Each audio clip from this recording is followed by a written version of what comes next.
Test 1. You will hear a number of different recordings, and you will have to answer questions on what you hear. There will be time for you to read the instructions and questions, and you will have a chance to check your work. All the recordings will be played once only. The test is in 4 sections. At the end of the test, you will be given 10 minutes to transfer your answers to an answer sheet. Now turn to Section 1. Section 1. You will hear a conversation between a printing company employee and a customer. First, you have some time to look at questions 1 to 5.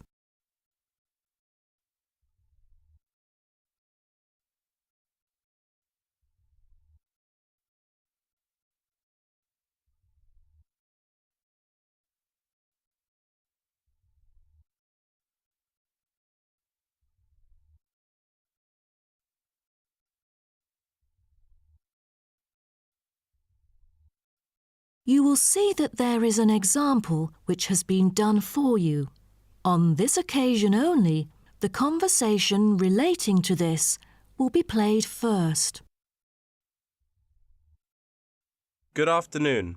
Welcome to Matrix Printing. I'm John Smith. How can I help you? Good afternoon. I'm here to reprint a brochure for our hotel. There are some pages that need revising. The customer says the brochure sample needs revising.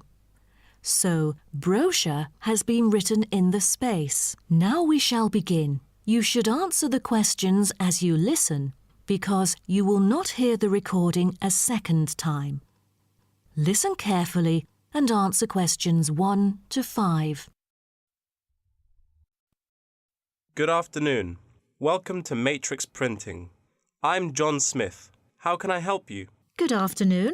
I'm here to reprint a brochure for our hotel. There are some pages that need revising. Sure. How may I address you? Oh, I'm Mary Jane from Central Hotel Chains. Nice to meet you. I've got samples of the previous version. I assume it is your company's advertising brochure. Yes. What exactly is the problem? Well, it was printed the year before, so some of the information is already out of date. There are also a couple of problems with the layout. Firstly, the letters of the address on the front page are far too small. It's hard to see when glancing at the cover. How big do you need it to be? Increase the letters by 3 font sizes. Just a minute. Let me take notes of your requirements. Okay, what else needs changing? The information regarding the pool should be deleted because it is currently under renovation and is not available. So, all of the relevant descriptions on page 2 should be removed? What do we replace it with? We can't just leave the whole page blank. Just fill it in with the introduction of our newly opened gym. I've included all the relevant information here in this flash drive. Let me check. I see. No problem then. What is also bothering us is that the description under the top photos on page 4 is incorrect. The word lounge needs to be replaced with reception. Fully noted. Is that all? No, there is more. Turn to page 5. We feel that showing merely the picture of our exterior and interior decoration does not fully represent the appeal of our hotel. On second thought, we've decided to use a picture with the view of the hotel. Do you have the original copy of the picture? Yes, it is also enclosed in the flash drive. Okay, we'll re-edit the whole layout of the photos. Great. Before you hear the rest of the conversation, you have some time to look at questions 6 to 10.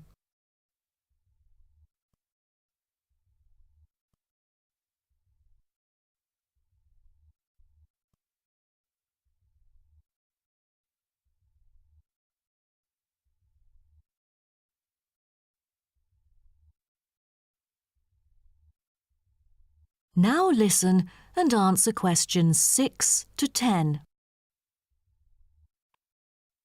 Let's turn to the next page. Yes. What's wrong with that? It seems perfectly fine to me. At first sight, it seems fine, but according to the feedback of the customers, the prices do not stand out. So, we want to change the print from black to red to make it pop out. Okay, I've made notes of all of your requests. Is there anything else? I appreciate it. Just one final request. Could you translate the whole brochure into Spanish? We have customers worldwide, you know, especially those from Latin countries. No problem. What about other languages, like Japanese, Chinese, or German? These are our most popular target languages. I have to ask the manager about the Chinese version. There's been a surging number of Chinese clients during recent years. However, we don't need German or Japanese translations, as we currently don't have many customers from those two countries. Sure. Just keep me updated. So, roughly, when can we get the revised print? We need it before the end of July. It's late June now. Roughly, it'll take 3 weeks to re-edit. So it will definitely be ready before the deadline. Great. To where shall we send the samples? The address is number 9 Green Drive, Clifton, NY 21300. How do you spell Clifton? CLIFFTON, Clifton. And the telephone number? It's 9030366602. Also, if you have any further questions, you can reach me through this number. Okay. That is the end of section 1. You now have half a minute to check your answers.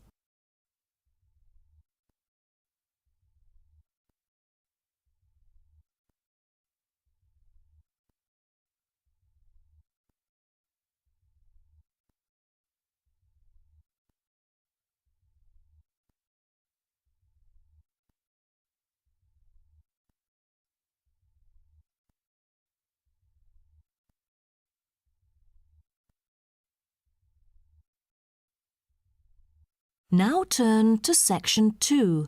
Section 2. You will hear a guide talking to a group of visitors about a national park. First, you have some time to look at questions 11 to 16.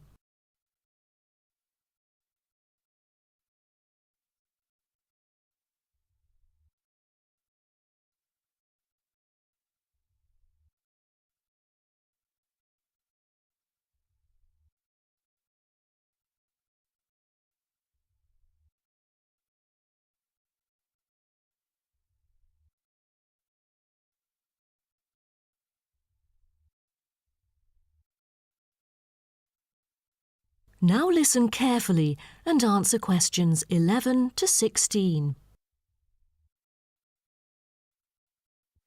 Welcome to Byron National Park.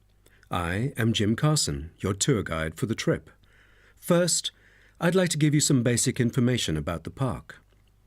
Covering 7,000 acres of land and spanning across 3 states, Byron National Park was established to protect the area's most spectacular scenic values.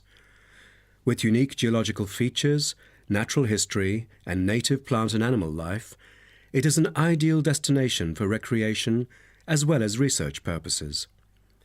The park has a breathtaking waterfall connecting the longest river in the country, but it is most renowned for having the largest subtropical rainforest worldwide. There are many layers of tall, medium, and low vegetation growing with seasonal variations in the park. It is a place where the air seems green. Ardent hikers can find an awesome array of options here. Apart from the dense green rainforest, tourists can also hike along the mountain trail. Despite the stunning view, taking photos is not advised on the way up, I'm afraid, as one might get distracted and the narrow trail by the sheer cliff is quite dangerous. When you reach the top of the mountain, there is nothing better than having a picnic under the trees with your family. Accompanied mostly by wildlife, walkers as well as cyclists may find the bush track a good choice for having a tranquil time to themselves. As your tour guide, I suggest that only expert hikers take the creek circuit, because its beautiful and inspiring scenery through the subtropical jungle is paralleled by its physical challenges. A list of transport is available within the park. Bicycles are a popular choice, as it is the most flexible way to get around. Electric trams are temporarily closed for maintenance. Boat trips down the river are an ideal way to spend a tranquil afternoon. Rest assured that transport within the park is covered in the bill. Extreme sports is another highlight of the park.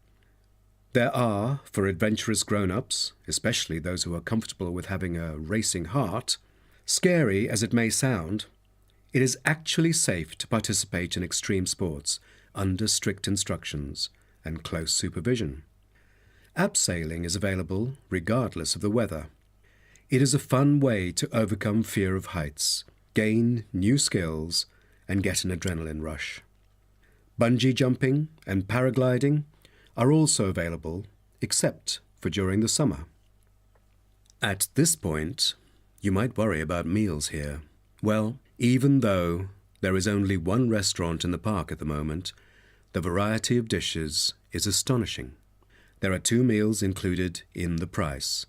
Just get your meal ticket at the reception before dining. Also, there is no need to make reservations or worry about availability, since there are plenty of tables. Before you hear the rest of the talk, you have some time to look at questions 17 to 20.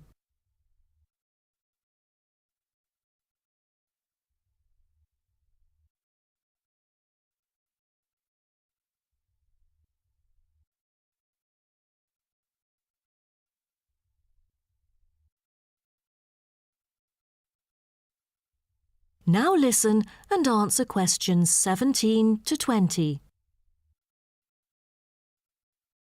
During your stay here, you might want to know what there is to do. Let's turn to the plan so I can familiarize you with the layout of the park. Most tourists would choose to stay in our guest house, located in the southeast corner. It features 63 tastefully appointed guest rooms, many of which offer spectacular views of the park. You'll find a home away from home at our guest house. But for those who want to experience the natural beauty up close, there is also a campsite. When you get out of the guest house, go straight ahead, turn right at the end of the road. To your left, there is a campsite amongst the trees where you could spend a night under the stars together with owls and chipmunks. If you look at the top left of the plan, you will notice a picnic area. You can either bring your own food, or we can deliver food to you. Barbecue is an option. The business centre is situated directly opposite the picnic area. It provides flexible, fully serviced offices, conferencing suites, meeting rooms, and is equipped with the latest multimedia facilities. Wired, as well as wireless, high-speed internet is available within the entire premises. The centre is designed to cater to both individual travellers and corporate groups. Visitors can also go to the museum, which holds a vast collection that exhibits local history and a natural habitat. You start from the guest house, just turn left at the first conjunction, then walk past the tea house. Turn right. You'll see the museum after making the third right. Have you found it? Pretty easy, right? To spend a delightful afternoon with a book and a fresh cup of coffee, you can go to the only cafe in the park. From the guest house, you go straight, then take the second right, and you'll see the cafe right in front of you. You might want to check out our all-season tennis court, which offers instruction for all ages and skill levels. It is located right opposite the cafe. That is the end of section 2. You now have half a minute to check your answers.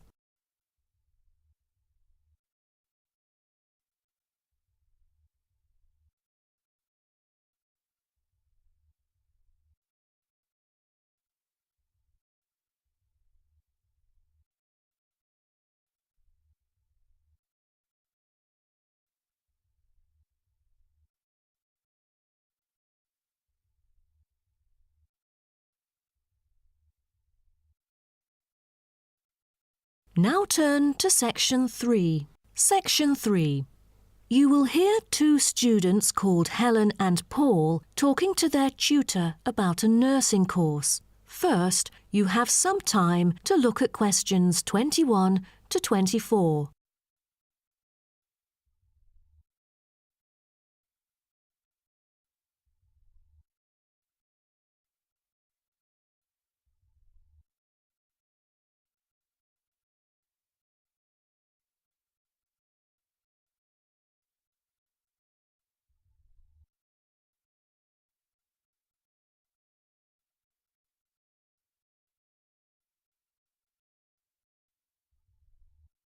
Now, listen carefully and answer questions 21 to 24.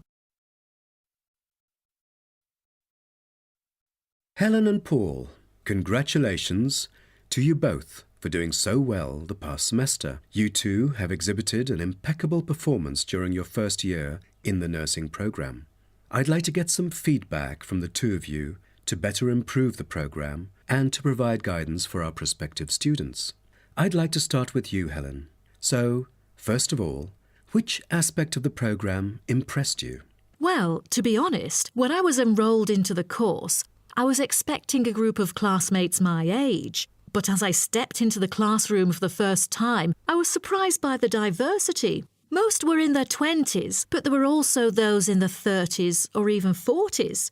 As it turns out, the intergenerational communication has sparked intense debate and new thinking, and I think that's something special about the programme that I appreciate very much. What about you, Paul? What do you think of the program? For me, the group project we carried out last semester is another key feature of the program.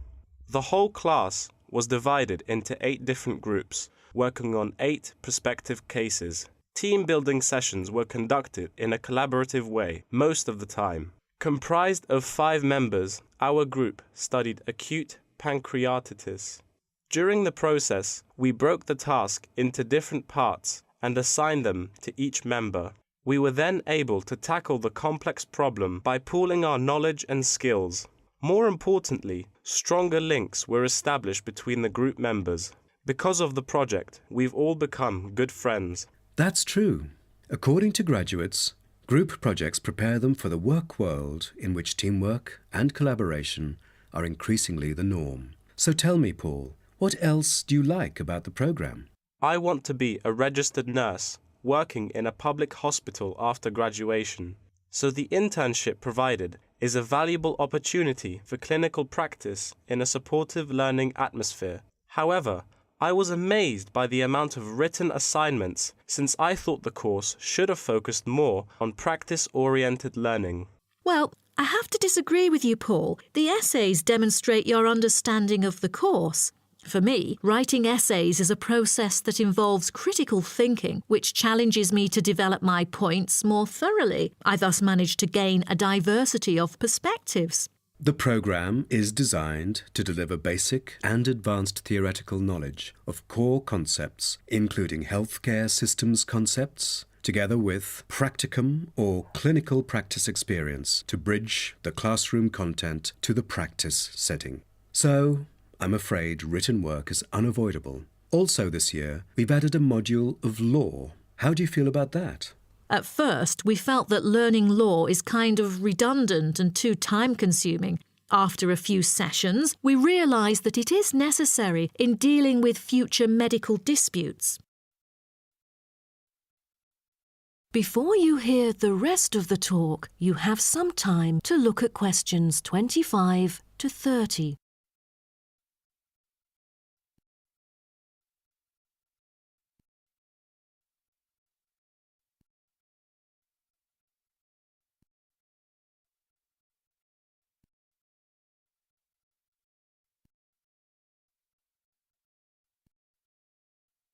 Now, listen and answer questions 25 to 30.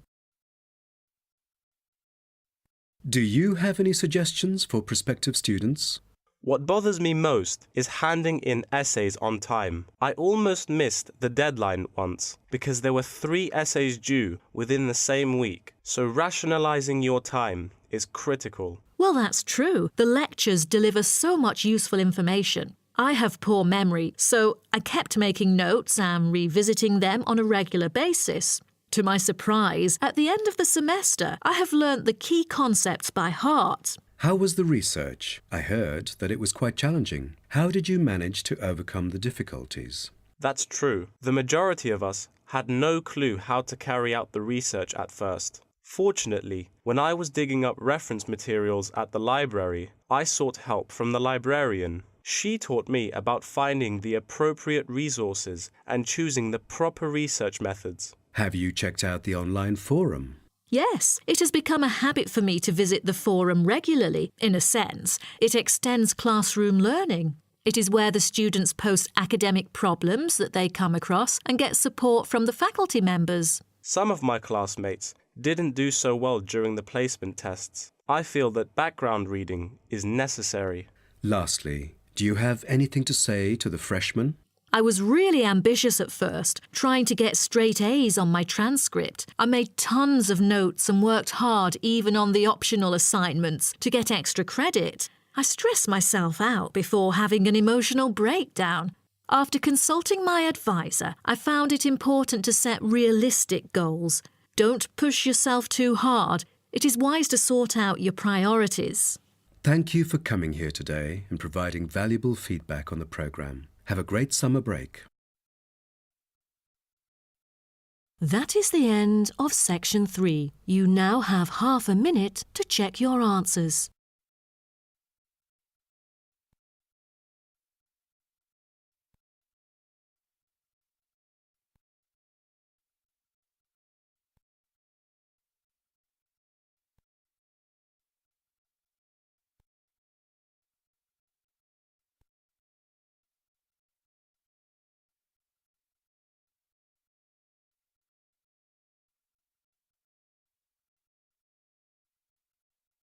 Now turn to section 4. Section 4. You will hear part of a lecture about African penguins. First, you have some time to look at questions 31 to 40.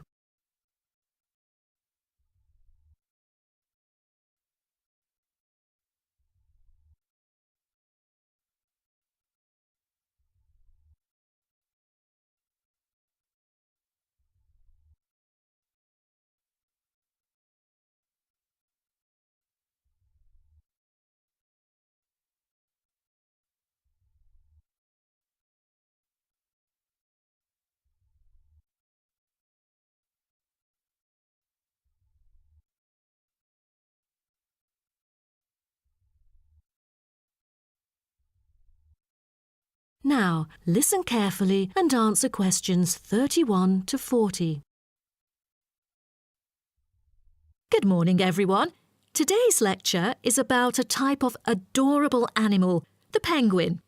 When you think of penguins, you may picture them surrounded by snow and ice. But not all penguins live where it's cold. African penguins live in the southern tip of Africa.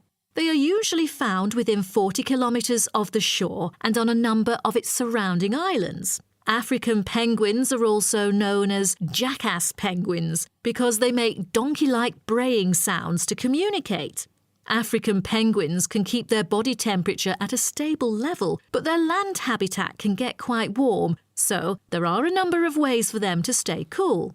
They limit their daylight movements on breeding sites on land to early mornings and early evenings to avoid too much sun. The pink glands above their eyes can help them cope with the temperate climates.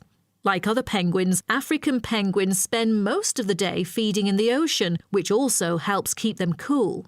Being a type of small to medium-sized penguin species, African penguins average about 60 centimetres tall and weigh up to 3.6 kilograms. They have a black stripe and a pattern of unique black spots on their chest. Males are larger than females and have larger beaks. Even though they are categorised as birds, African penguins aren't able to fly because of their heavy bones. Their wings are more like flippers that make them particularly suited for life in the water. When they're on land, their flippers and their tails help them keep their balance and walk upright. African penguins begin to breed at the average age of 4. When a male and female pair up, they tend to breed together for the rest of their lives. Most other penguins nest and lay their eggs out in the open, but African penguins have a different approach. They dig holes under bushes out of their own excrement, called guano, so they are sheltered from the sun and predators. The African penguins survive on a diet that is comprised mainly of marine organisms. They feed primarily on fish like sardines, along with the occasional squid and shellfish. But when normal food is in short supply, they eat tree roots as well. The streamlined body of the African penguin allows it to move through the water like a rocket, capable of reaching a speed of around 20 kilometers per hour when hunting for food.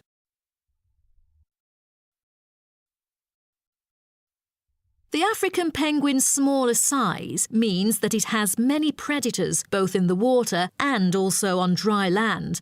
Their natural predators at sea include seals and sharks. The biggest threat to them on land is not just towards the adult penguins. The penguin chicks are sometimes taken by seagulls into the air and dropped from above. The seagulls could thus feed on them. At risk from predators, young penguins are protected for about 40 days after hatching by both parents. They will leave the colony when they are between 3 to 5 months old and will return a few years later. The entire surface of their body is densely covered with feathers, which fall off during the winter. This process is called molting and takes about 3 weeks to complete. During that time, they are unable to forage. Therefore, prior to this, African penguins spend about 5 weeks laying down fat deposits. They generally live between 10 to 15 years. However, many do not reach their full lifespan. Their population has drastically declined. Approximately 120,000 African penguins remain in the wild, and their population has decreased by 90% in the past 60 years. They are considered to be vulnerable and have been listed as being endangered. 2 major factors have contributed to their decline. They are struggling for nesting space due to human disruption and competing for food due to overfishing and pollution. With the limited number of breeding pairs, survivorship becomes difficult for African penguins. This makes them especially vulnerable as environmental conditions change or an outbreak of a disease occurs. For instance, avian malaria has caused 27% of the captive breeding penguins' deaths annually. The more genetic diversity there is within a species, the higher the likelihood that at least some of the individuals will adapt and survive. That is the end of section 4. You now have half a minute to check your answers.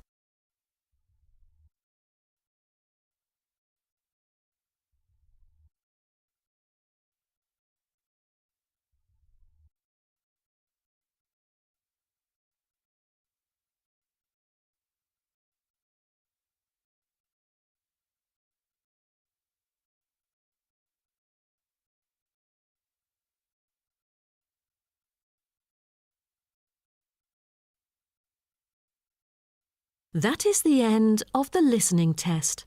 In the Ielts test, you will now have 10 minutes to transfer your answers to an answer sheet.